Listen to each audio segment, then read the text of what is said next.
की धनगड ज्यांच्या नावानं तुम्ही आरक्षण डिक्लेअर केलेलं आहे, अरे ते धनगड महाराष्ट्रात दाखवा, भारतात दाखवा, जगात दाखवा, स्वर्गात दाखवा, नरकात दाखवा, कुठंच नाही. मग जे अस्तित्वातच नाहीत त्यांना आरक्षण कसं दिलं जातंय? आणि तरी बी आता आमदार साहेब सांगून गेले 1000 कोटी रुपये. अरे तुमच्यापैकी किती लोकांच्या खात्यावर 1000 कोटीचा रुपया आलाय का? आला असेल तर मला सांगा, मी या ठिकाणी माझे शब्द मागे घेतो. 1 रुपया तुमच्या खात्यावर आपला एक मल्हारी वाघ मागच्या 6 दिवसापासून या ठिकाणी उपोषणाला बसलेला आहे. दररोज त्यांची भेट घेऊन ख्याली खुशाली करतो, पण आमचा एक जवळच्या कार्यकर्त्याचे वडील काल आजारी पडल्यामुळे रात्री आम्हाला 2 वाजले. आज त्यांचा अंत्यविधी सुद्धा आम्ही पूर्ण न करता इकडे आलो. यायला मला उशीर झाला त्याबद्दल सुरुवातीलाच मी आपली दिलगिरी व्यक्त करतो. बांधवांनो, महाराष्ट्रामध्ये 1.5 कोटीची संख्या असलेला आपला समाज,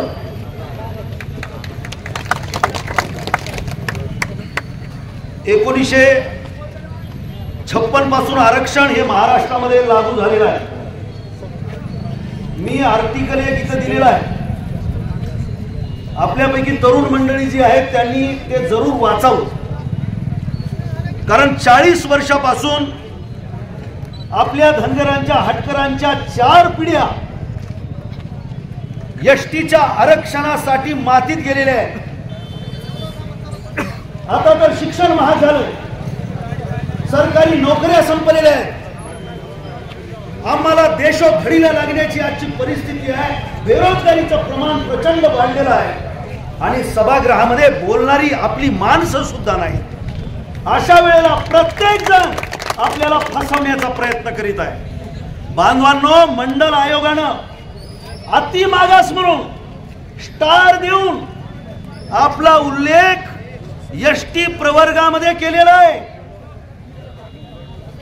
मंडल आयोगाच्या बिब्लिओग्राफी मध्ये महाराष्ट्रातल्या अत्यंत महत्वाच्या अभ्यासकांनी धनगर हे किती मागास आहे हे लिहून ठेवलेलं आहे. आणि सगळ्यात महत्वाचा प्रश्न मी या ठिकाणी प्रशासनाला विचारतो, शासनाला विचारतो की धनगड ज्यांच्या नावानं तुम्ही आरक्षण डिक्लेअर केलेलं आहे, अरे ते धनगड महाराष्ट्रात दाखवा, भारतात दाखवा, जगात दाखवा, स्वर्गात दाखवा, नरकात दाखवा, कुठंच नाही. मग जे अस्तित्वातच नाहीत त्यांना आरक्षण कसं दिलं जातंय? माझा इथल्या तहसीलदार साहेबाला प्रश्न आहे. राष्ट्रपती सँक्शन कसं करतो? जे अस्तित्वातच नाही, जे माहीतच नाहीत कुणाला, त्यांना तुम्ही आरक्षण देता मागच्या 70 वर्षापासून, आणि त्यांच्या नावानं निधी येतो. कुठं खर्च होतो? अरे हे पाप कुठं फेरताल तुम्ही? आणि म्हणून इथे आमदार बोलून गेले, मी येताना लाईव्ह ऐकत होतो. खरं तर आज केंद्रामध्ये बीजेपीचं सरकार आहे, या राज्यामध्ये बीजेपीचं सरकार आहे. तुमच्या हातामध्ये रजिस्टर जनरल ऑफ इंडिया आहे, तुमच्या हातामध्ये अनुसूचित जमात आयोग आहे, तुमच्या हातामध्ये आदिवासी विकास आणि संशोधन संस्था आहे.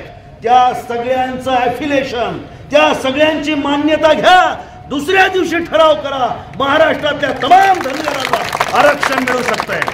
घटनेचं कलम 15 आणि 16(4) नुसार आरक्षण देण्याची जिम्मेदारी मुख्यमंत्र्यावरती आहे.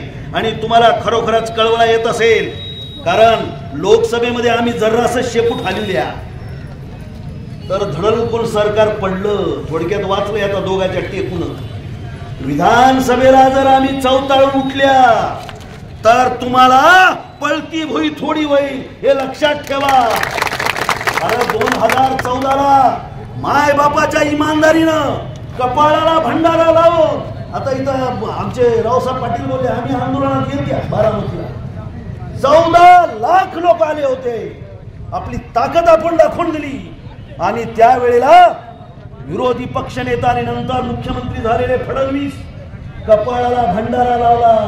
अरे आमच्या कपाळाला भंडारा लावला की आमची माणसं खरी बोलतात. मनामध्ये पाप जरी आलं तरी पाप धुतलं जातं. एवढा पवित्र भंडारा फडणवीस तुम्ही कपाळाला लावला आणि आमच्या संघाच नासका कारभार केल्या. आम्हाला म्हणल्या तुम्ही आम्हाला मत द्या, पहिली कॅबिनेट मधील ठराव घेऊन टाकतो आणि तुम्हाला एसटीचे सर्टिफिकेट देऊन टाकतो. आम्ही बी माणसं सरळ सरळ हो, विश्वास ठेवतो आहे ना. निसर्गाच्या सानिध्यात वावरलेली, मुख्या जनावरांच्या सानिध्यात वावरलेली, त्यामुळं आम्हाला छक्के पंजे कळत नाही, आम्हाला भीड कळत नाही. आम्ही भोळी भावडी शंकराची महादेवाची खंडवायची लेकरं हो. आम्ही विश्वास ठेवला. आम्हाला वाटलं खरंच सर्टिफिकेट हातात मिळते काय की.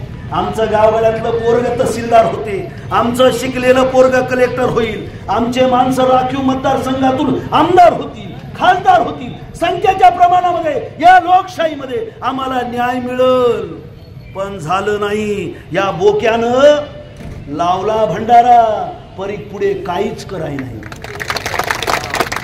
आणि तरी बी आता आमदार साहेब सांगून गेले 1000 कोटी रुपये. अरे तुमच्यापैकी किती लोकांच्या खात्यावर 1000 कोटीचा रुपया आलाय का? आला असेल तर मला सांगा. मी या ठिकाणी माझे शब्द मागे घेतो. 1 रुपया तुमच्या खात्यावर आलाय. बरं, विजू पाटील आपल्याला म्हणतात आदिवासीच्या बरोबरीनं तुम्हाला दिलं. आमचे बी लोक जे बीजेपीचं काम करतात काय हरकत नाही, आपलेच बांधव आहे, ते बी सांगतात बँड वाजून. हो बरोबर आहे का ना, बँड वाजून सांगतात आदिवासीच्या बरोबर दिलं. अहो बजेट मध्ये 9000 कोटी रुपयाची तरतूद आदिवासींसाठी आहे. आपल्याला 1000 ते शेळीच्या शेपटासारखं माश्या बी उडणार आणि लाज बी झाकणार, असली आपली अवस्था. 1000 कोटी कुठं आहे? 1000 कोटी इंग्लिश मीडियमला किती पोरं आहे तुमच्या ऍडमिशन घेतलंय सांगा बरं हातवरी करून. इंग्लिश मीडियमला आपली एवढी संख्या आपली 60-65% संख्या मुकनर साहेब आपली इथं आहे या मुखेडमध्ये. म्हणून बांधवांनो जास्त मी बोलणार नाही. मला तुम्हाला एवढंच सांगायचं आहे, सरकार कोणतंही असो त्याच्या उरावर बसण्याची ताकद आपल्याला ठेवावी लागेल. म्हणून अशोक नाईक सारखा एक आमचा झुंजार वक या ठिकाणी उपोषण करतोय. येणाऱ्या कालखंडामध्ये माझी या मोहनावती नगरीच्या पवित्र भूमीमध्ये उभा टाकून या सरकारला इशारा द्यायचा मला की जर समजा येणाऱ्या कालखंडामध्ये अशोक नाईकाच्या उपोषणाची तुम्ही दखल घेतली नाही, आमचे लेकर असे वाऱ्यावर जर सोडले तर पहिल्यांदा आम्ही सगळे मुखेड बंद करून टाकू. प्रत्येक गावाच्या कोपऱ्यावर हम रस्त्यावर आमचे लोक येऊन बसतील. आधीच आमचं डोकं टपुरं खराब राहते, आम्ही पेटत नाही आणि पेटल्यावर इज्जत नाही, हा आमचा इतिहास. आणि त्यामुळं आम्हाला कुणाच्या ताटातलं नाही पाहिजे. आमच्या लेकरा बाळांच्या भविष्यासाठी 70 वर्षापासून तुम्ही जी आराम केलेली आहे ती आमची संपली पाहिजे आणि आमच्या लेकरांना न्याय मिळाला. एकच उदाहरण सांगतो भावांनो, तुमच्या लोकसंख्येच्या प्रमाणामध्ये आतापर्यंत गणपतराव आपले 650 आमदार व्हायला पाहिजे. 650 आमदार. आतापर्यंत कमीत कमी 300 ते 350 तुमचे खासदार राहिले असते आणि आतापर्यंत कमीत कमी 1500 तुमचे कलेक्टर झाले असते, अ वर्गाचे ब वर्गाचे अधिकारी झाले असते, PSI DYSP प्राध्यापक इंजिनियर डॉक्टर हे जर ठेचा लागले असत्या इतका समाज पुढे गेला असता. परंतु कोणी बी वाली नाही. मुख्या बिचाऱ्या मेंढ्या कुणी बी हाका काय इथं नाही, काय होत नाही त्याला माहित आहे. आधे इधर जाओ आधे उधर जाओ बाकी मेरे पीछे आओ. धनगराची अशी कहाणी होऊन गेली है ना. धनगराची जत्रा कारभारी 17. मी तुम्हाला या ठिकाणी एक महत्वाची गोष्ट सांगणार. ह्याच्या उरावर तर आपल्याला बसायचंच आहे, परंतु दुसऱ्या बाजूला आपला आवाज बनवून विधिमंडळामध्ये काम करणारी माणसं तुम्हाला विधिमंडळामध्ये घुसवावे लागतील ही फार महत्वाची गोष्ट आहे. कारण तुमचं दुःख बोलणारी, तुमची वेदना बोलणारी, तुमचे अश्रू पुसणारी माणसं विधिमंडळात पाहिजेत, पार्लमेंट मध्ये पाहिजेत. अरे पार्लमेंटची जागात आमच्या होळकरांची तो रायसोनीचा भाग आहे आणि तिथं उभा केलेला आत्ता आमच्या शिरामे साहेबांनी सांगितलं तिथं चंद्रगुप्ताचा पुतळा, जो या देशाचा पहिला चक्रवर्ती सम्राट आहे. चंद्रगुप्त हा पशुपालक आपला धनगर हटकर समाजाचा माणूस. ती पार्लमेंट आपल्या होळकरांची, परंतु त्या पार्लमेंट मध्ये एकही माणूस गेला नाही. याची दुःख तुम्हाला होते की नाही, याचा राग तुम्हाला येतो की नाही, हा फार महत्वाचा मुद्दा आहे. म्हणून हे उपोषण तर चालू राहीलच, पण दुसऱ्या बाजूला आपल्याला तालुक्याला जिल्ह्याला आपली ताकद दाखवावी लागेल. सगळ्या लहान मोठी ओबीसी समाजाला, अभावग्रस्त अन्यायग्रस्त सगळ्या छोट्या मोठ्या जातींना सोबत घेऊन आपल्याला त्याचं नेतृत्व करावं लागेल. आणि या सरकारनं आपल्याला 2014ला शब्द दिलेला आहे, तो शब्द अजूनही पाळला नाही. म्हणून याच्या उरावर आपल्याला तणकटपणानं बसावं लागेल. एवढंच या निमित्तानं मी आपल्याला सांगतो, अशोकराव नाईक तुम आगे बढ़ो, हम तुम्हारे साथ हैं. अशोकराव नाईक तुम आगे बढ़ो, हम तुम्हारे साथ हैं. बांधवांनो, गावागावामध्ये आपल्याला हे वादळ घेऊन जायचंय आणि सगळ्या महाराष्ट्राला दाखवून दिलं पाहिजे की मुखेडची ताकद काय आहे आणि येणाऱ्या विधानसभेला पालत कोणाला पाडून कसा झेंडा लावायचा आहे ते आपण सगळ्यांनी मिळून करू. एकदा संकल्प केला तर जीव नाही, मागे हटायचं नाही. ते रक्त आपल्या